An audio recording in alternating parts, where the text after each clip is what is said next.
જય સ્વામિનારાયણ વિદ્યાર્થી મિત્રો, નમસ્કાર. ધોરણ 9 માંથી આપ જ્યારે ધોરણ 10માં પ્રવેશ્યા છો ત્યારે હું મમતા પટેલ શ્રી સ્વામિનારાયણ હાઈસ્કૂલ વતી આપ સૌનું સ્વાગત કરું છું. આજે આપણે અહીંયા સામાજિક વિજ્ઞાન વિષયમાં ઇતિહાસ વિભાગમાંથી પાઠ 1 ભારતનો વારસો એના વિશે સમજૂતી મેળવીશું મિત્રો. તો ભારતના વારસાના સંદર્ભમાં જોઈએ આપણે તો ભારતનો વારસો એ પ્રાચીન સમયથી ભારત એક વિશાળ અને સમૃદ્ધ દેશ છે. વારસાની દ્રષ્ટિએ ભારત અતિ વૈવિધ્યસભર વારસો ધરાવે છે. વિશ્વમાં સૌથી મોટી લોકશાહી ધરાવતો કોઈ દેશ હોય તો તે ભારત છે. વિશ્વમાં ભારત વિસ્તારની દ્રષ્ટિએ 7મો ક્રમ ધરાવે છે અને વસ્તીની દ્રષ્ટિએ બીજો ક્રમ ધરાવે છે. ભારતના પ્રાચીન ગ્રંથ વિષ્ણુ પુરાણમાં ભારત માટે ભારત વર્ષ નામનો ઉલ્લેખ કરેલો છે. ભારતની સંસ્કૃતિ સત, ચિત્ત અને આનંદની અનુભૂતિ કરાવતી સંસ્કૃતિ છે. ભારતની સંસ્કૃતિના અહિંસા અને વિશ્વ શાંતિ જેવા મૂલ્યો આજે વિશ્વભરમાં પ્રશંસા પામ્યા છે. એટલે કે ભારત પ્રાચીન સમયથી શાંતિમય સહઅસ્તિત્વમાં માનનારો દેશ છે. વર્તમાન સમયની અંદર પણ જ્યારે આપણે સરહદોની બાબતમાં પડોશી દેશો સાથે આજે જેટલા તંગ પરિસ્થિતિ હોવા છતાં પણ આપણે ક્યારે યુદ્ધની શરૂઆત આપણા તરફથી કરતા નથી. આમ ભારતના લોકોની જે શાંતિ પ્રિયતા છે પ્રાચીન સમયથી આપણા વારસામાં મળેલી છે. તેથી જ ભારતને વિશ્વ શાંતિ જેવા મૂલ્યો માટે વિશ્વભરમાં પ્રશંસા પામ્યો છે. ભારતમાં શુભ કાર્યોની શરૂઆતમાં લેવાતા સંકલ્પો ભારત માટે ભારત વર્ષ, ભરતખંડ, જંબુદ્વીપ, આર્યવર્ત વગેરે જેવા શબ્દોનો ઉલ્લેખ કરવામાં આવે છે.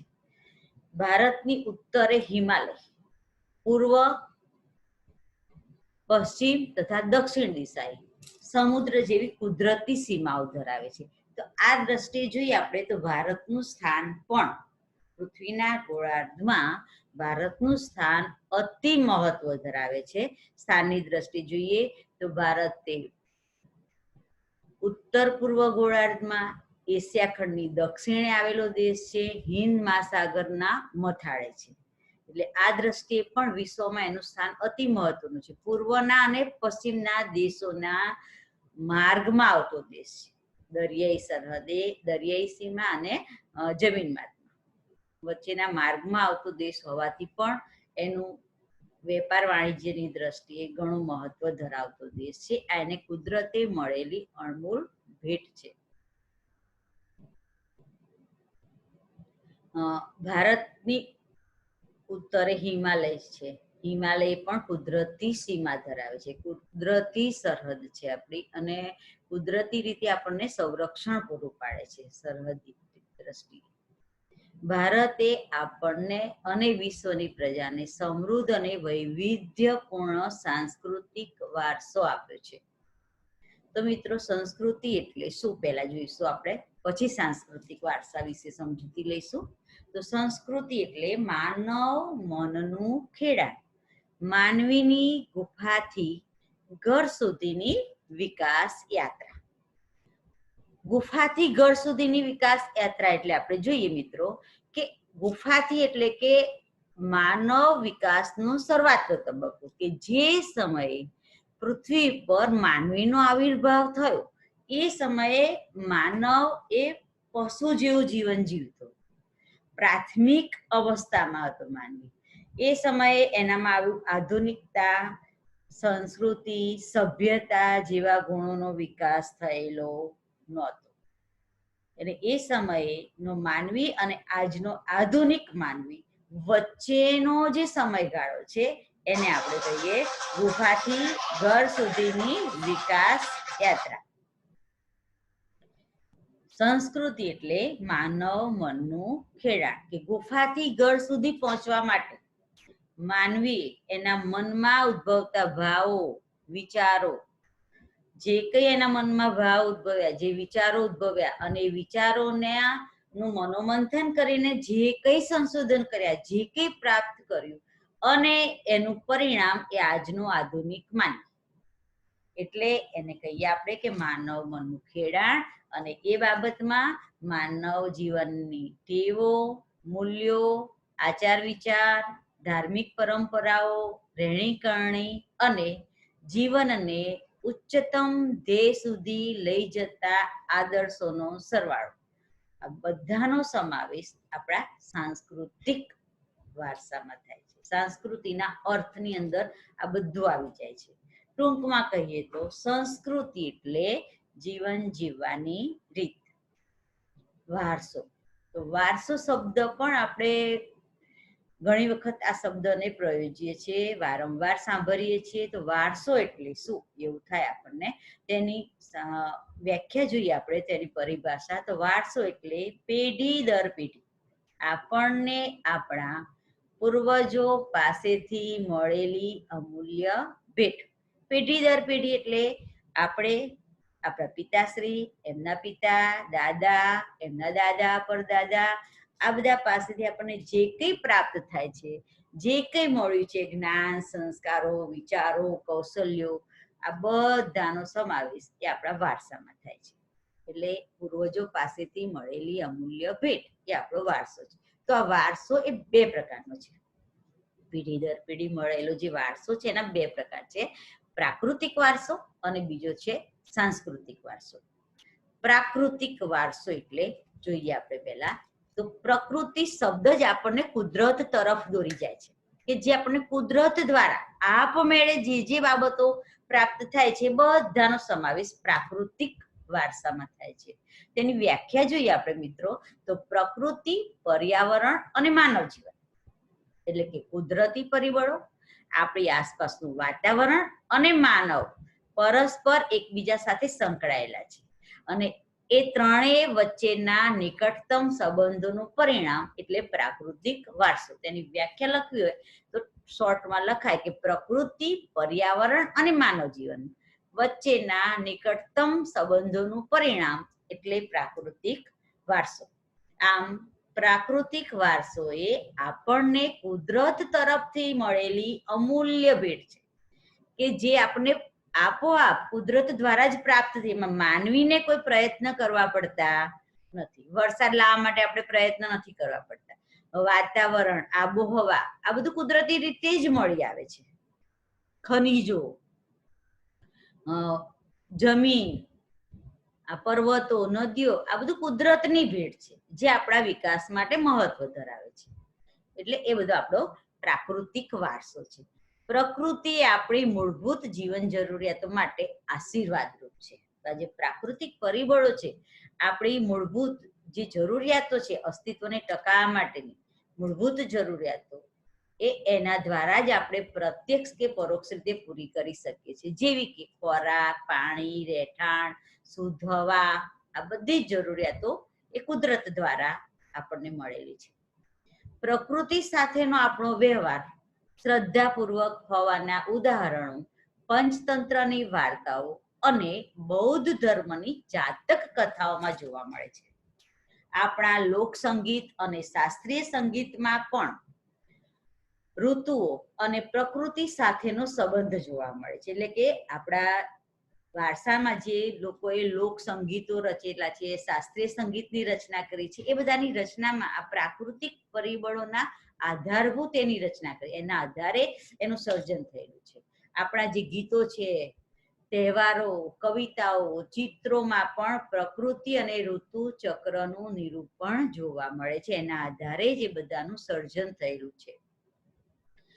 નેચરોપેથી, આયુર્વેદિક, યુનાની જેવી ચિકિત્સા પદ્ધતિ પ્રકૃતિ ઉપર આધારિત છે. આમ પ્રાકૃતિક વારસો આપણા માટે અતિ મહત્વ ધરાવે છે. પ્રાકૃતિક વારસાના આધારે જ આપણો સાંસ્કૃતિક વારસાનું સર્જન થાય છે. એટલે કે ટૂંકમાં સાંસ્કૃતિક વારસાના સર્જન માટેની પૂર્વ ભૂમિકા પણ આ પ્રાકૃતિક વારસો જ પૂરી પાડે છે. તો પ્રાકૃતિક વારસામાં કઈ કઈ બાબતોનો સમાવેશ થાય છે? તો પ્રાકૃતિક બાબતોમાં જે કુદરત દ્વારા નિર્મિત પરિબળો છે, જેમાં માનવના બુદ્ધિ કૌશલ્યનો કોઈ ઉપયોગ થતો નથી, એવી તમામ બાબતોનો સમાવેશ આપણે પ્રાકૃતિક વારસામાં કરી દેવાનો. જેવા કે પર્વતોનું નિર્માણ આપણે નથી કરતા, માનવ દ્વારા એ નિર્મિત છે. એની દાખલા તરીકે હિમાલયની પર્વતમાળા, અરવલ્લીની પર્વતમાળા, સહ્યાદ્રી પર્વતમાળા, પશ્ચિમ ઘાટ, પૂર્વ ઘાટ, આ બધાનું નિર્માણ કે માનવીએ કરેલું નથી, એ કુદરતી છે.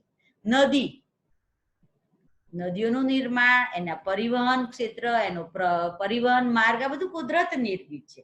નહીતર તો કોઈ પ્રદેશ નદીના પાણી વિના રહે નહીં. એટલે પર્વતો, નદી, ઝરણા, સાગર, ખીણ, કોતર, રણ પ્રદેશો, વિશાળ ફળદ્રુપ મેદાનો, વનસ્પતિ અને જીવજંતુઓ, વૈવિધ્યપૂર્ણ ભૂમિ દ્રશ્યો, વૃક્ષો, પ્રાણીઓ, પશુ પક્ષીઓ, ઋતુઓ તથા વિવિધ પ્રકારના ખડકો અને ખનિજો વગેરેનો સમાવેશ ભારતના પ્રાકૃતિક વારસામાં જોવા મળે છે. આ બધું જ ભારત પાસે કુદરતે આપેલી ભેટ છે ભારતને. આમ ભારતનો પ્રાકૃતિક વારસો વૈવિધ્યસભર અને સમૃદ્ધ છે. તો પ્રાકૃતિક વારસાના મહત્વના અંગો, આ બધું કુદરત દ્વારા મળેલું છે, તો એના મહત્વના અંગો કયા કયા છે? તેમાં પહેલું ભૂમિ દ્રશ્ય. તો ભૂમિ આકારો દ્વારા એક ભૂમિ દ્રશ્યનું અનેક ભૂમિ દ્રશ્યનું સર્જન જોવા મળે છે. ભૂમિ આકારો તો ભારતના સંદર્ભમાં આપણે જોઈએ તો પ્રાકૃતિક રચનાની દ્રષ્ટિએ ભારત ઘણું બધું વૈવિધ્ય ધરાવે છે. ભારતમાં પ્રાકૃતિક રચનાની દ્રષ્ટિએ આપણે 9મા ધોરણમાં ભણી ગયા છીએ કે 5 વિભાગ છે. પ્રાકૃતિક રચનાની દ્રષ્ટિએ ભારતના 5 વિભાગ. એક ઉત્તરનો વિશાળ પર્વતીય પ્રદેશ, બીજો છે કાંપના ફળદ્રુપ મેદાનો, ત્રીજો પ્રાકૃતિક વિભાગ દ્વીપકલ્પીય ઉચ્ચ પ્રદેશ, ચોથો વિભાગ છે સમુદ્ર કિનારાના મેદાનો, જે ભારતના દક્ષિણ કિનારે, દક્ષિણમાં સમુદ્ર કિનારાના તટીય મેદાનો એટલે કે સાંકડા મેદાનો, અને 5મો વિભાગ છે દ્વીપ સમૂહો અને રણ પ્રદેશો. તો પ્રાકૃતિક રચનાની દ્રષ્ટિએ ભારતમાં ઘણું બધું વૈવિધ્ય છે, અને આ બધા દ્વારા વિવિધ ભૂમિ આકારોનું સર્જન થઈ રહે છે, જેને આપણે ભૂમિ દ્રશ્યો કહીએ છીએ. એમાં દાખલા તરીકે હિમાલય જે પર્વતમાળા છે, જે ઉત્તરથી ઉત્તર પૂર્વ દિશામાં ફેલાયેલી 3 હારમાળામાં ફેલાયેલો હિમાલય પર્વત છે. એક કુદરતી ભૂમિ દ્રશ્યોનું સર્જન કરે છે. તેમાં અનેક પ્રકારની વનસ્પતિઓ છે. હિમાલય પર્વતમાળામાં ખનિજોનો ભંડાર છે, 12 માસ પાણીથી ભરપૂર નદીઓ, કારણ કે હિમાલયનો ઢોળાવ દક્ષિણ તરફનો છે અને હિમાલયની દક્ષિણ તરફ ભારત આવેલો છે, એટલે ઢોળાવ જે તરફ હોય એ તરફ પાણીનો પ્રવાહ જાય, સીધી બાબત છે. એના પરિણામ એ કુદરતી છે. હિમાલયનો ઢોળાવ ભારત તરફ છે, એ કુદરતી છે. નહીતર તો ચીનવાળા ના કે આપણે એ તરફ બધી નદીઓ અમારી બાજુ જ આવે, પણ એ ચીન કે ભારત એ નક્કી કરી શકતું નથી, એ કુદરત દ્વારા જ નિર્મિત છે. એટલે કુદરતી રીતે ઘણી બધી નદીઓ ભારત તરફ હિમાલયમાંથી વહી આવે છે, જે 12માસી નદીઓ છે, પાણીથી ભરપૂર નદીઓ છે, જે ભારતના આર્થિક વિકાસમાં ઘણું મહત્વ ધરાવે છે.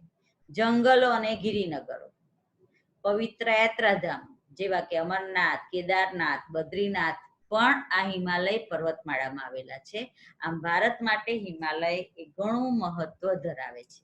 એવી જ રીતે નદીઓ પણ પર્યાવરણનો એ જ અંગ છે, ભાગ છે, પ્રાકૃતિક વારસાનો એક અંગ છે. ભારતની સંસ્કૃતિ સિંધુ અને રાવી નદીના કિનારે વિકાસ પામી છે. તો વિશ્વની તમામ પ્રાચીન સંસ્કૃતિનો વિકાસ નદી કિનારે જ થયેલો છે, અને આ પ્રાચીન સંસ્કૃતિઓમાંની એક સંસ્કૃતિ એટલે આપણી ભારતની સંસ્કૃતિ, કે જે સિંધુ અને રાવી નદીના કિનારે વિકસેલી સંસ્કૃતિ છે. સિંધુ, ગંગા, યમુના, સરસ્વતી, નર્મદા, કૃષ્ણા, ગોદાવરી, કાવેરી જેવી નદીઓ એ ભારતના લોકજીવન ઉપર ગાઢ અસર ઉપજાવી છે. ભારતના લોકજીવનને વિકસાવવામાં આ નદીઓનું વિશેષ મહત્વ રહેલું છે. નદીઓ આપણને પીવા માટે પાણી, સિંચાઈ માટે પાણી, વિદ્યુત ઉત્પન્ન કરવા માટે ઉપયોગી છે, ખેતી માટે જળમાર્ગ જેવી મહત્વની જરૂરિયાતો નદીઓ દ્વારા સંતોષી શકાય છે. તે ઉપરાંત નદીની માટી વાસણો બનાવવા માટે, મકાન, લીપણ તથા ઉદ્યોગોના વિકાસ માટે પણ નદીઓના પાણી ઉપર આધાર રાખવો પડે છે. આમ નદીઓએ ભારતીય પ્રજાજીવનને અનેક રીતે સમૃદ્ધ બનાવ્યું છે. આપણા સાંસ્કૃતિક વારસાના વિકાસમાં પણ નદીઓનો ફાળો અમૂલ્ય રહેલો છે. તેથી જ આપણે નદીઓને લોક માતાનું બહુમાન આપ્યું છે. વનસ્પતિ જીવન. વનસ્પતિ એ પણ પ્રકૃતિનો જ એક અંગ છે, એક ભાગ છે, અને એનું પણ આપણા વિકાસમાં અતિ મહત્વ રહેલું છે. જોઈએ તો વનસ્પતિ આપણને કઈ રીતે ઉપયોગી છે. તો ભારતની પ્રજા પ્રાચીન સમયથી પર્યાવરણ પ્રેમી રહી છે, અને જેની સાક્ષી તેનો વૃક્ષ પ્રેમ, પુષ્પ પ્રત્યેનો પ્રેમ અને છોડવા પ્રત્યેનો આદર, વનસ્પતિ પ્રત્યેનો આદર સૂચવે છે. માનવી પશુ પક્ષીના આહાર માટે વનસ્પતિ પર આધાર રાખવો પડે. એટલે માનવીના કે પશુ પક્ષીના તમામ સજીવોના આહાર માટે, ખોરાક માટે વનસ્પતિ પર આધાર રાખવો પડે છે. ભારતમાં વડ, પીપળો, તુલસી ને પવિત્ર ગણવામાં આવે છે. તેની પૂજા થાય છે. વડ સાવિત્રીના વ્રતમાં વડની પૂજા કરવામાં આવે છે. વનસ્પતિ દ્વારા જ અનાજ, કઠોળ, તેલીબિયા, ધન ધાન્યથી લહેરાતા ખેતરો, જંગલો અને ઔષધિ માટેના ઉપયોગી વનસ્પતિ જેવા કે હરડે, આંબળા, બેડા, તુલસી, અળુસી, કુંવરપાઠું, લીમડો, અશ્વગંધા, સર્પગંધા જેવા છોડવાઓ આપણને આપે છે વનસ્પતિ. આ સિવાય ગુલાબ, મોગરો, સૂર્યમુખી, ચંપો, ચમેલી, કમળ, ડમરો જેવા વિવિધ પ્રકારના પુષ્પોએ માનવ જીવનને સુંદર, સુવાસિત અને નિરામય બનાવ્યું છે. આમ ભારતના લોકોના સામાજિક અને ધાર્મિક જીવન ઉપર વનસ્પતિનો ખૂબ જ પ્રભાવ રહ્યો છે. પ્રાચીન સમયથી ભારત એ પ્રકૃતિ પ્રેમી હોવાની સાથે સાથે પ્રાણી પ્રેમી પણ છે. એટલે કે વન્ય જીવન એ પણ પર્યાવરણનો જ એક ભાગ છે, આપણા પ્રાકૃતિક વારસાનો એક ભાગ છે.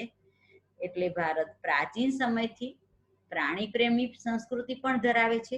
ભારતના જંગલોમાં વૈવિધ્યસભર પ્રાણી સૃષ્ટિ જોવા મળે છે. જેમ ભારતના જંગલોમાં વૈવિધ્ય છે, 9મા ધોરણમાં આપણે ભણી ગયા છે કે પર્યાવરણની દ્રષ્ટિએ ભારતના જંગલોના પ્રકારો 5 પ્રકારો આપણે ભણી ગયા છે કે વરસાદી જંગલો, ખરાવ જંગલો, ઉષ્ણકટિબંધીય કાંટાળા જંગલો, સમશીતોષ્ણ કટિબંધીય જંગલો અને ઘાસના મેદાનો, શંકુદ્રુમ જંગલો. તો આ જે વિવિધ પ્રકારના જંગલો છે, આબોહવાની દ્રષ્ટિએ જ્યાં ઠંડી આબોહવા છે, ત્યાં શીત આબોહવા છે, બર્ફીલા પ્રદેશો છે, ત્યાં શંકુ આકારના વૃક્ષો જોવા મળે છે, એટલે એને શંકુદ્રમ જંગલો કહે છે. જ્યાં વધારે વરસાદ ધરાવતા પ્રદેશો છે, તટીય વિસ્તારો અને પૂર્વના જે વિસ્તારો છે, ત્યાં 300 સેન્ટીમીટરથી વધારે વરસાદ પડે છે અને સૂર્યપ્રકાશ પુષ્કળ છે, ત્યાં આગળ વનસ્પતિનો વિકાસ ખૂબ જ ઝડપી થાય છે. એટલે ત્યાં વનસ્પતિ જુદી હોય છે. શંકુદ્રમ જંગલોમાં વિવિધ જુદા પ્રકારના વૃક્ષો થાય. રણ પ્રદેશોમાં વરસાદ ખૂબ જ ઓછો, એટલે ત્યાં વનસ્પતિનો વિકાસ ધીમો થાય, એટલે ત્યાં કાંટાળી વનસ્પતિ. એટલે આબોહવાની દ્રષ્ટિએ વનસ્પતિમાં વૈવિધ્ય છે. એવું ને એવું વૈવિધ્ય વિવિધ પ્રકારના જંગલોમાં વસતા પ્રાણીઓમાં છે. એટલે વૈવિધ્યસભર પ્રાણી સૃષ્ટિ પણ ભારત ધરાવે છે. ભારતના જંગલોમાં વાઘ, સિંહ, વરુ, ચિત્તો, શિયાળ, ગેંડો, હરણ, એક સિંગી ગેંડો, હાથી જેવા વન્ય જીવો જોવા મળે છે. વિશ્વમાં એશિયાઈ સિંહ માત્ર ગુજરાતના ગીરના જંગલોમાં જ જોવા મળે છે. આપણા દેશમાં પ્રાચીન સમયથી કેટલાક વન્ય જીવોને જેવા કે વાઘ, મોર, મગર, ગરુડ વગેરેને દેવી દેવતાઓના વાહન તરીકેનું સ્થાન આપેલું છે. આપણી રાષ્ટ્ર મુદ્રામાં પણ 4 સિંહ, ઘોડા તથા બળદની આકૃતિ મૂકીને એનું મૂલ્ય આંક્યું છે. પ્રાચીન સમયથી વન્યજીવોની રક્ષા માટે અભયારણ્યો બનાવીને તેની સુરક્ષા માટે કાયદા પણ ઘડેલા છે. મિત્રો, ભારતમાં પ્રાચીન સમયથી અભયારણ્ય એટલે શું એવો પ્રશ્ન થાય. આપણે આગળના ધોરણમાં ભણી ગયા છે, પણ ફરી આપણે એને તાજું કરીએ જ્ઞાન કે અભયારણ્ય એટલે જંગલનો નિશ્ચિત કરેલો વિસ્તાર. જંગલનો નિશ્ચિત કરેલો વિસ્તાર કે જ્યાં પ્રાણીઓ મુક્ત રીતે હરી ફરી શકે છે, એનું સંરક્ષણ અને સંવર્ધન કરવામાં આવે છે, જ્યાં શિકાર ઉપર સંપૂર્ણ પ્રતિબંધ છે એવો વન્યજીવો માટેનો આરક્ષિત વિસ્તાર, એને અભયારણ્ય કહેવામાં આવે છે. એટલે અભયારણ્યો બનાવીને એ જે તે વિસ્તારના વન્યજીવોને સુરક્ષા પ્રાપ્ત કરેલી છે, સુરક્ષા આપવામાં આવેલી છે પ્રાચીન સમયથી. અને એ જ માટે કેટલાક કાયદાઓ પણ ઘડવામાં આવેલા છે વન્ય સંરક્ષણ માટેના. ભારતનો સાંસ્કૃતિક વારસો, આ પ્રાકૃતિક વારસાની વાત છે. પ્રાકૃતિક વારસો એ સાંસ્કૃતિક વારસાના મૂળમાં પાયામાં રહેલો છે. તો સાંસ્કૃતિક વારસો એટલે શું એ જોઈએ આપણે.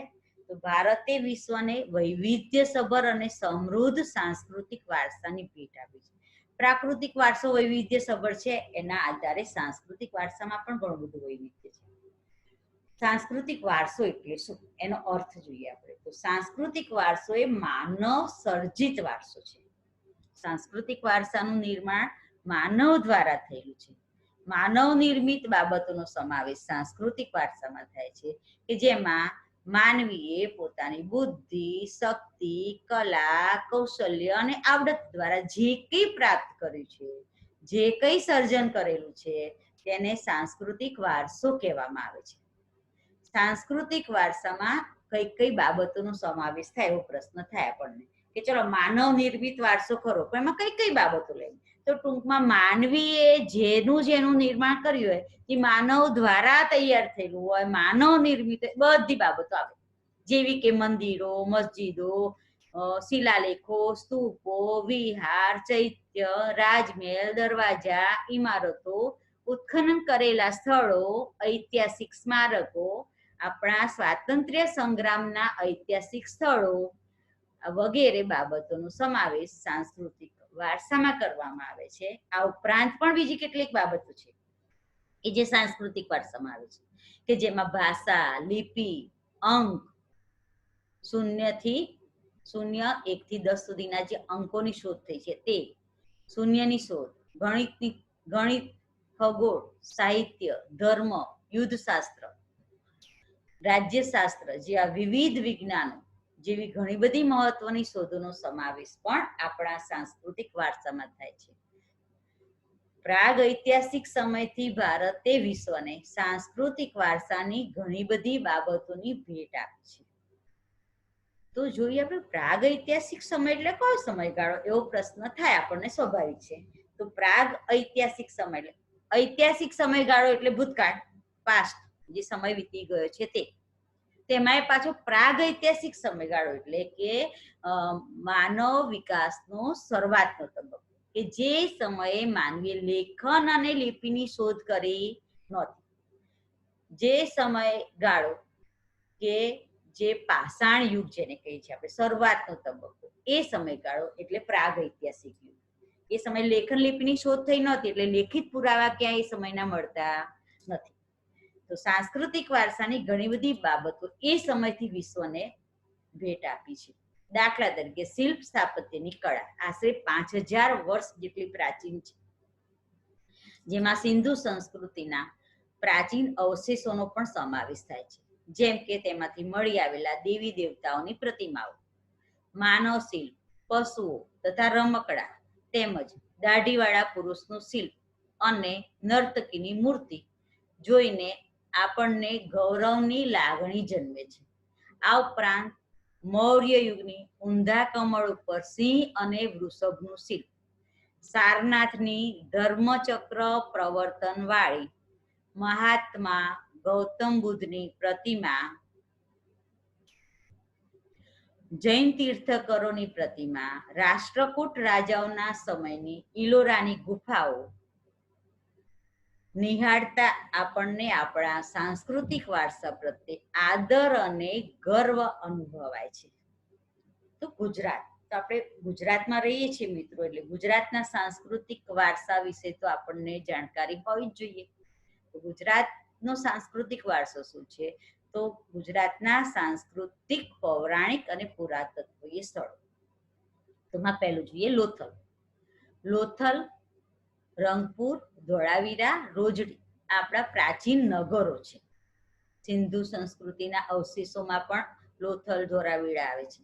તો લોથલ એ ધોળકા તાલુકામાં આવેલું છે, રંગપુર એ સુરેન્દ્રનગર જિલ્લામાં છે, ધોળાવીરા એ કચ્છ જિલ્લામાં છે, અને રોજડી એ રાજકોટ જિલ્લામાં આવેલું મુખ્ય નગરો છે પ્રાચીન. એવી જ રીતે ઐતિહાસિક સ્થળો, વડનગરનું કીર્તિ તોરણ, જુનાગઢમાં આવેલો સમ્રાટ અશોકનો શિલાલેખ, મોઢેરાનું સૂર્ય મંદિર, ચાંપાનેરનો કિલ્લો તથા દરવાજો, સિદ્ધપુરનો રુદ્ર મહાલય, વિરમગામનો મુનસર તળાવ. એ જ રીતે અમદાવાદના પણ કેટલાક ઐતિહાસિક સ્થળો છે, જેમાં જામા મસ્જિદ, ઝુલતા મિનારા, સીદી સૈયદની જાળી, જૈન દેરા, સરખેજનો રોજો, રાણી સિપ્રીની મસ્જિદ અને નગીના વાડી વગેરે મુખ્ય છે અમદાવાદના ઐતિહાસિક સ્થળોમાં. પાટણનું સહસ્ત્રલિંગ તળાવ અને રાણીની વાવ. મિત્રો, રાણીની વાવને તો વૈશ્વિક વારસાનો દરજ્જો આપેલો છે. યુનેસ્કો દ્વારા રાણીની વાવને વૈશ્વિક વારસાનો દરજ્જો આપેલો છે, એટલે કે વિશ્વના જે સાંસ્કૃતિક વારસો ધરાવતા મહત્વના સ્થળો છે એમાંનું એક સ્થળ એ આપણી પાટણની રાણીની વાવ છે. વડોદરાનો રાજમહેલ, જુનાગઢનો મોહબ્બત ખાનનો મકબરો, નવસારીની પારસી અગિયારી વગેરે. એ સિવાય ધાર્મિક સ્થળોની વાત કરીએ ગુજરાતના, તો દ્વારકામાં આવેલું દ્વારકાધીશનું મંદિર, જે હિન્દુ સંપ્રદાયની અંદર ખૂબ જ મહત્વ ધરાવે છે ધાર્મિક દ્રષ્ટિએ. જે કૃષ્ણ ભગવાનનું નિવાસ સ્થાન, કેમનું નગર, કેમની નગરી કહી શકાય છે.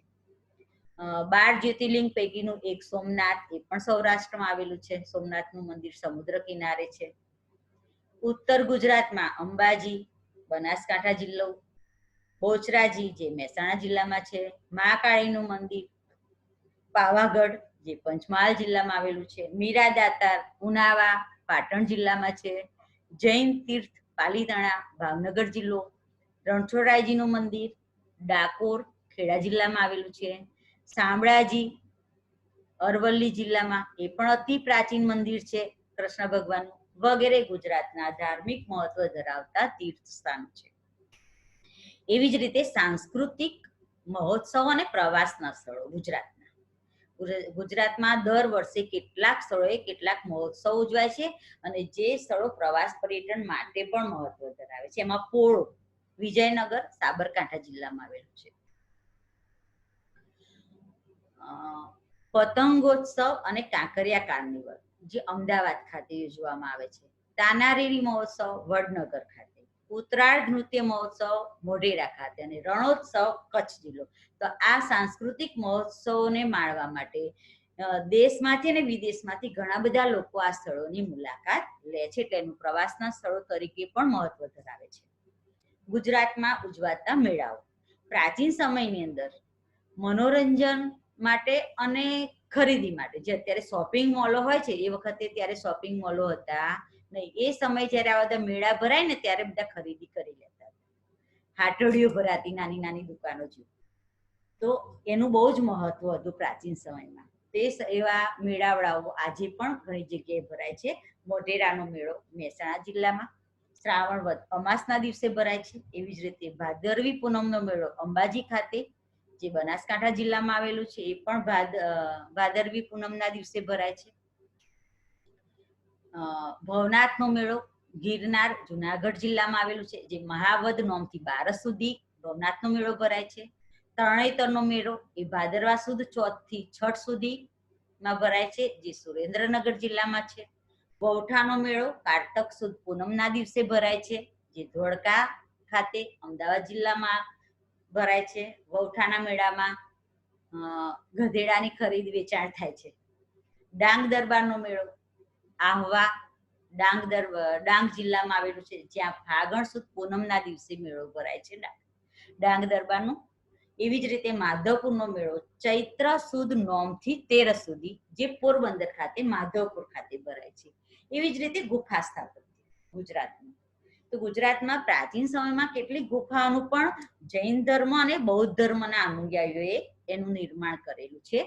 તો ગુજરાતમાં વડનગર, તારંગા, ખાંભાલીડા, જુનાગઢ, શામળાજી, કોટેશ્વર, તળાજા, ઝઘડિયા વગેરે સ્થળોએ બૌદ્ધ અને જૈન ધર્મની ગુફાઓ આવેલી છે. મિત્રો, તો આ જે ભારતનો પ્રાકૃતિક અને સાંસ્કૃતિક વારસો છે, તે સાંસ્કૃતિક વારસાના નિર્માણમાં પ્રાચીન ભારતના લોકોનું વિશેષ યોગદાન છે. તો આપણે ભારત ભૂમિના લોકો વિશે માહિતી મેળવી કે કયા કયા લોકો ભારતમાં પ્રાચીન સમય વસતા હતા અને એમને શું યોગદાન આપેલું છે, એમની શું વિશેષતાઓ છે. તો આદિમાનવ ભારતમાં આદિમાનવ ભારતમાં તેમજ પૂર્વ દક્ષિણ આફ્રિકામાં એક સાથે ઉત્પન્ન થયા હતા. ભારતના ભાતીગળ વારસા અને સમૃદ્ધિના આકર્ષણથી અનેક વિદેશી પ્રજાઓ ભારત તરફ આવવા માટે આકર્ષાય છે. તેના પરિણામ સ્વરૂપ લગભગ બધી જ જાતિના જાતિ તત્વો ભારતમાં મળી આવે છે. એટલે કે કેમ વિદેશી પ્રજાઓ? કારણ કે એ સમયે ભારત એ ઘણો સમૃદ્ધ અને ધનાઢ્ય દેશ હતો, એટલે વિદેશી પ્રજાઓ જુદા જુદા પ્રદેશમાંથી લોકોની સમૃદ્ધિથી આકર્ષાઈને આવતા હતા. જેવી રીતે અત્યારે આપણે પશ્ચિમના દેશોમાં બધા જાય છે ભારતમાંથી, એ પરિસ્થિતિ વખતે ઉલટી હતી. પણ આપણે જાણીએ છીએ કે આપણા ઇતિહાસમાં કે અંગ્રેજોના આગમન પછી જે ગુલામીના સમયગાળા દરમિયાન ભારતની સમૃદ્ધિ બધી યુરોપ તરફ ઢસેડાઈ ગઈ છે અને આખી પરિસ્થિતિ પલટાઈ ગઈ છે. ભારતની પ્રાચીનતમ પ્રજા તરીકે દ્રવિડ પ્રજાની ગણના થતી હતી. રોમન શાસ્ત્રી અને ભાષા શાસ્ત્રીઓના મતે દ્રવિડો પહેલા બીજી અન્ય 6 જેટલી જાતિઓ અહીંયા રહેતી હતી એવું એમનું માનવું છે સંશોધન દરમિયાન. તો ભારતના ઘડતરમાં, સાંસ્કૃતિક વારસાના ઘડતરમાં આ બધી જ જાતિઓનો ફાળો રહેલો છે. તેમાં આપણે પહેલા જોઈશું નેગ્રીટો એટલે કે હબસી પ્રજા, જે નિગ્રો જાતિ તરીકે પણ ઓળખાતા હતા. કેટલાક ઇતિહાસકારો નિગ્રો પ્રજાને ભારતના સૌથી પ્રાચીન નિવાસી ગણે છે, જેઓ આફ્રિકામાંથી બલુચિસ્તાનના રસ્તે થઈને ભારતમાં આવ્યા હતા. નિગ્રો એટલે કે નેગ્રીટો, એમનો ચામડીનો રંગ એટલે કે વર્ણ શ્યામ હતો. એટલે વર્ણ એ શ્યામ, 4 થી 5 ફૂટ ઊંચા અને માથે વાંકડિયા વાળ ધરાવતા હતા, જે આજે પણ આફ્રિકાના લોકોમાં આવા શારીરિક લક્ષણો જોવા મળે છે. ઓસ્ટ્રોલોઇડ પ્રજા, તો આ ઓસ્ટ્રોલોઇડ પ્રજા ભારતમાં અગ્નિ એશિયામાંથી ભારતમાં આવેલી હતી.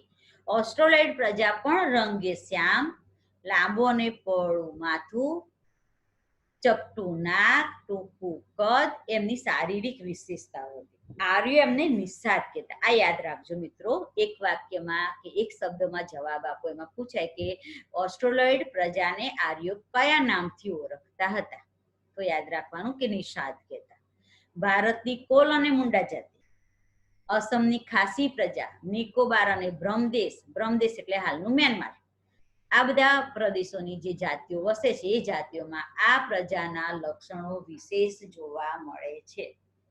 ભારતની સંસ્કૃતિ અને સભ્યતાના વિકાસમાં આ પ્રજાનો ફાળો એ મુખ્ય છે. તેઓ માટીના વાસણો બનાવવા, ખેતી કરવી, સુતરાઉ કાપડનું વણાટકામ કરવું વગેરે જેવા કૌશલ્યો જાણતા હતા. જેઓ ધાર્મિક માન્યતાઓ પણ ધરાવતા હતા. દ્રવિડ પ્રજા મૂળ ભારતના વતની હતા. ભારતમાં આર્યો પહેલા દ્રવિડ ભાષા બોલતા દ્રવિડ લોકો વસતા હતા. દ્રવિડ લોકો મોહેંજો-દડોની સંસ્કૃતિના સર્જકો અને પાષાણ યુગની સંસ્કૃતિના સીધા વારસદાર તરીકે ઓળખાય છે. આ પ્રજામાં માતૃમૂલક કે માતૃપ્રધાન કુટુંબ વ્યવસ્થા પ્રચલિત હતી. તો મિત્રો આપણે એમ થાય માતૃમૂલક એટલે કે દ્રવિડ પ્રજામાં માતૃસત્તા કુટુંબો એટલે કે માતૃમૂલક એટલે કે બાળકના નામ પાછળ માતાનું નામ લખાતું અને વારસાઈ દરજ્જો માતા એટલે કે સ્ત્રીઓને આપવામાં આવતો, એટલે માતૃસત્તા. કુટુંબમાં સ્ત્રીનું વર્ચસ્વ વિશેષ હતું. દ્રવિડ પ્રજાએ માતા રૂપે દેવી એટલે પાર્વતી અને પિતૃરૂપ પરમાત્માનો ખ્યાલ આપ્યો છે. આથી પાર્વતી અને શિવનો ખ્યાલ વિકસ્યો હતો. ધૂપ દીપ અને આરતીથી પૂજા કરવાની પરંપરા પણ દ્રવિડોએ આપી હોવાનું મનાય છે. જે અત્યારે આપણે બધા ધૂપ દીપ આરતી પૂજા પાઠ સવારે કરીએ છીએ એ દ્રવિડ પ્રજાના સમયથી ચાલ્યું આવ્યું છે. આ ઉપરાંત પ્રકૃતિ પૂજા પશુ પૂજા વગેરે પણ દ્રવિડોની ભેટ છે.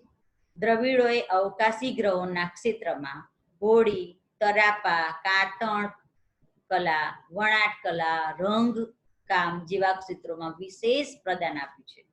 આ બધું કૌશલ્યો દ્રવિડોના આવ્યા પછી અહીંયા વિકસેલા છે. તીર ભાલા તલવાર એ દ્રવિડોના શસ્ત્રો હતા. દ્રવિડો ખેતી અને કાપડ વણાટના ઓજારો એટલે કે એના સાધનોથી પરિચિત હતા. આર્યોના પ્રભુત્વ બાદ તેઓ દક્ષિણ તરફ ખસતા ગયા હતા અને ત્યાં જ સ્થિર થઈને રહ્યા. આર્યો એ આક્રમક પ્રજા હતી. આર્ય પ્રજા જે આપણે જોઈએ છીએ કે આપણા પ્રાચીન રામાયણ અને મહાભારતના જે પ્રસંગો છે એ બધા આર્ય પ્રજાના છે. દ્રવિડો એ શાંતિપ્રિય પ્રજા હતી એટલે આર્યોના આગમન પછી એ લોકો દક્ષિણ તરફ ખસતા ગયા અને આજે દક્ષિણમાં દ્રવિડ કુળની તમિલ તેલુગુ કન્નડ અને મલયાલમ જેવી ભાષા બોલતા લોકો વસે છે. અન્ય પ્રજાઓ મોંગોલોઇડ પ્રજા જોઈએ એમાં આ પ્રજા ઉત્તર પશ્ચિમ ચીનમાંથી તિબેટમાં થઈને ભારતમાં આવી હતી. ઉત્તર પશ્ચિમ ચીનમાંથી તિબેટમાં થઈને ભારત આવ્યા છે. ભારતમાં મોંગોલોઇડ લોકો ઉત્તર આસામ સિક્કિમ ભૂતાન પૂર્વ બંગાળ વગેરે ક્ષેત્રોમાં વસવાટ કર્યો અને સમય જતા આ પ્રજાનું ભારતીયકરણ થયું જે ભારતીય મહાનદમાં ભળી ગયા.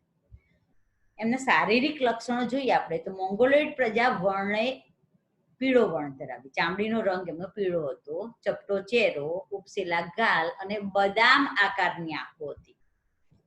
મોંગોલોઇડ પ્રજા પીળા વર્ણની હોવાથી એને કિરાત તરીકે ઓળખવામાં આવતા. આ બી વિકલ્પમાં કે પછી ખાલી જગ્યામાં પૂછી શકાય.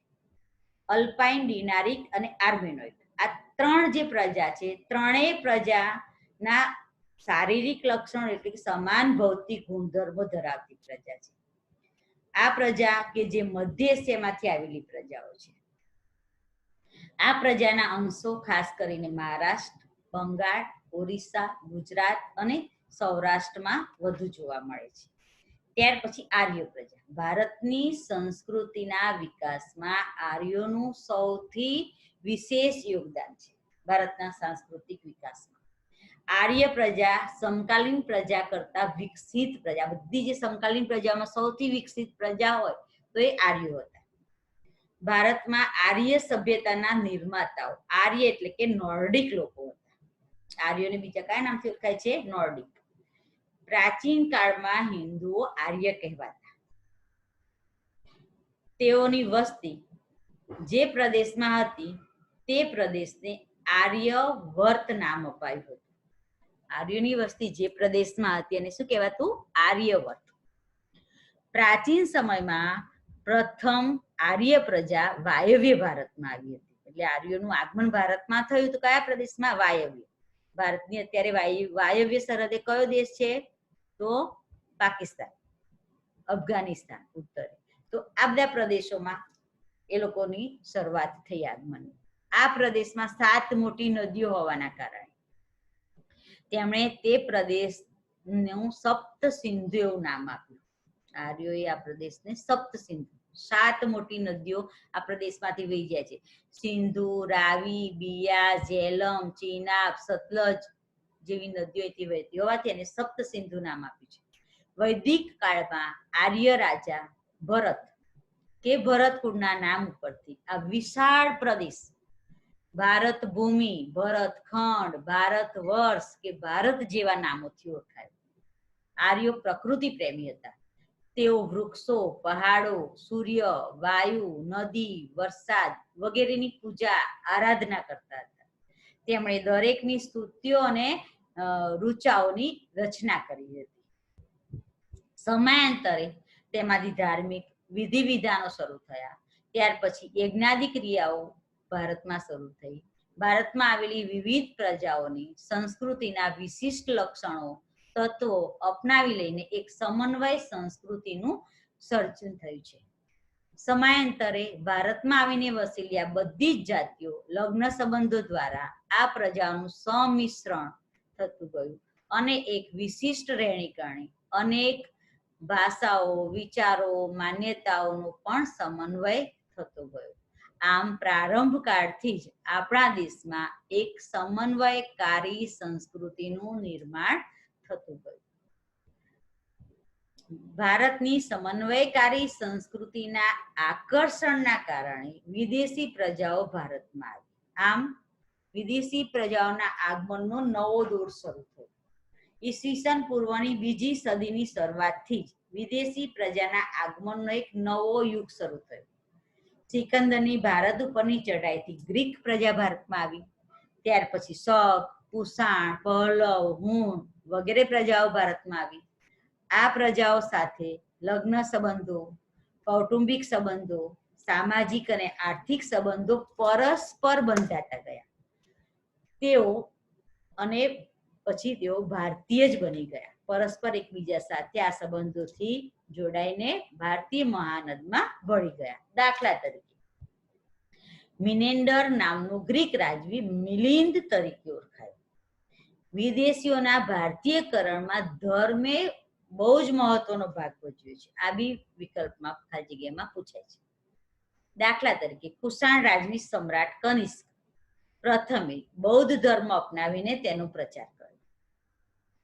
સ્વાભાવિક છે કે રાજા જે ધર્મ અપનાવે પ્રજામાં એ ધર્મનો ફેલાવો સૌથી વધારે થાય. એટલે કનિષ્ક રાજાએ બૌદ્ધ ધર્મ અપનાવીને એનો પ્રચાર શરૂ કર્યો. આમ વિદેશી પ્રજાઓએ માત્ર ધર્મ જ નહીં પણ રીત રિવાજો, ભાષાઓ, ભારતીય નામો પણ અપનાવી લીધા હતા. આમ ભારતમાં ભાતીગળ સંસ્કૃતિનો વિકાસ થયો. વિવિધતાભરી સંસ્કૃતિ વિકસી. આ પ્રજાઓ પરસ્પર એટલી બધી ભળી ગઈ એકબીજામાં કે એમનું કોઈ સ્વતંત્ર અસ્તિત્વ જ ન રહ્યું. અર્થાત એમનું ભારતીયકરણ થઈ ગયું. આમ પ્રાચીન ભારતમાં આવેલી વિવિધ પ્રજાઓના સંમિશ્રણથી ભારતનો સાંસ્કૃતિક વારસો વૈવિધ્યપૂર્ણ, ભાતીગળ અને સમૃદ્ધ બન્યો છે. તો મિત્રો, આવા સમૃદ્ધ વારસાનું જતન અને સંરક્ષણ કરવું એ બહુ મહત્વની બાબત છે. કારણ કે પેઢી દર પેઢી આપણને પૂર્વજોએ આપેલી આ અમૂલ્ય ભેટ છે. એને જાળવવું, એને સાચવવું આપણા સૌની નૈતિક ફરજ છે. તો વારસાનું જતન અને સંરક્ષણ માટે કઈ કઈ બાબતો ધ્યાનમાં રાખવાની છે. જેમાં ભારતના વારસાની દરેક બાબતોએ ભારતને રળિયામણું, નયનરમ્ય અને આકર્ષક બનાવ્યું છે. આ ભવ્ય વારસાને સાચવીને વિશ્વમાં પ્રતિષ્ઠિત, ગૌરવભર્યું અને અગ્રીમ સ્થાન ભારતે પ્રાપ્ત કર્યું છે. વિશ્વની એવી ઘણી બધી સંસ્કૃતિઓ છે કે જેનું આજે અસ્તિત્વ જ નથી, પ્રાચીન સંસ્કૃતિનું. પણ ભારતની સંસ્કૃતિનું અસ્તિત્વ આજ દિન સુધી જળવાઈ રહ્યું છે. એનું સાતત્ય જળવાઈ રહ્યું છે. માટે પણ એનું મહત્વ આપણે જાણવું જોઈએ, સમજવું જોઈએ અને એનું જતન કરવું જોઈએ. આ વારસાને સાચવવું એ ભારતના પ્રત્યેક નાગરિકની પવિત્ર અને પ્રાથમિક ફરજ છે. તમામ નાગરિક આપણા પ્રાચીન ઐતિહાસિક મૂલ્ય અને મહત્વ ધરાવતા વારસાના સ્થળો અને કોઈ નુકસાન ન પહોંચાડે અને તેનું જતન કરે, તેનું મહત્વ સમજે તે માટે બંધારણમાં જ ભારતનું જ્યારે સ્વતંત્ર ભારતનું બંધારણ ઘડાયું એ સમયે પણ વારસાના સંરક્ષણ અને જતન માટે બંધારણમાં નાગરિકોની જે ફરજો છે એ ફરજોમાં બંધારણની કલમ 51 માં ભારતના નાગરિકની મૂળભૂત ફરજો દર્શાવી છે. એમાં 6, જ અને ટ એટલે કે 6, 7 અને 9 માં ભારતના ભવ્ય સાંસ્કૃતિક વારસાના જતન માટે કેટલીક ફરજોનો સમાવેશ કરવામાં આવેલો છે. તે મુજબ નીચેની બાબતોનો ખ્યાલ આપણે રાખવો જોઈએ. જેવી કે 1, આપણી સમન્વિત સંસ્કૃતિના સમૃદ્ધ વારસાનું મૂલ્ય સમજી તેની જાળવણી કરવાની આપણા સૌની નૈતિક ફરજ છે. બીજું છે જંગલો, તળાવો, નદીઓ, વન્ય પશુ પક્ષીઓ સહિત કુદરતી પર્યાવરણ જતન કરવાની, આપણો પ્રાકૃતિક વારસો છે, પર્યાવરણ છે, એનું જતન કરવાની, તેની સુધારણા કરવાની અને સર્વ જીવ પ્રત્યે અનુકંપા એટલે કે દયાભાવ રાખવાની આપણી ફરજ છે. જાહેર મિલકતોનું રક્ષણ કરવું અને હિંસાનો ત્યાગ કરવાની ફરજનો પણ સમાવેશ આ કલમમાં કરેલો છે. આમ પ્રકૃતિએ સુંદર ભૂમિ દ્રશ્યો ભારતની ધરતી ઉપર સર્જેલા છે. તેની સુંદરતા, પવિત્રતા અને શુદ્ધતા ને સાથે મળીને એક નૈતિક ફરજ સમજીને એને જાળવવા જોઈએ. પ્રકૃતિએ ભારતને અઢળક સમૃદ્ધિ આપી છે. આ પ્રાકૃતિક વિશિષ્ટતાઓએ ભારતને દરેક ક્ષેત્રમાં વિકાસ માટેની અમૂલ્ય તક પૂરી પાડી છે. આમ ભારતનો વારસો સદીઓથી ભારતના લોકો દ્વારા રાજકીય, આર્થિક, સામાજિક અને સાંસ્કૃતિક ક્ષેત્રમાં કરેલા વિકાસનું પરિણામ છે. મિત્રો, આવા આપણા ભવ્ય પ્રાકૃતિક અને સાંસ્કૃતિક વારસાનું જતન કરવું એ આપણા સૌની નૈતિક ફરજ છે અને એ ફરજ આપણે ક્યારેય ચૂકવી જોઈએ નહીં. જય હિન્દ, જય ભારત. અહીંયા આપણે આ પાઠ પૂરો કરીએ છીએ મિત્રો. પાઠના અંતે આ પીપીટીમાં મેં નીચે કેટલાક સ્વાધ્યાયના પ્રશ્નો મૂકેલા છે. તમે સૌ એ પ્રશ્નોના જવાબ સાથે તમારી નોટબુકમાં નોંધશો અને તૈયાર કરશો તેવી અપેક્ષા સાથે હું આજનું લેક્ચર પૂરું કરું છું. જય સ્વામિનારાયણ.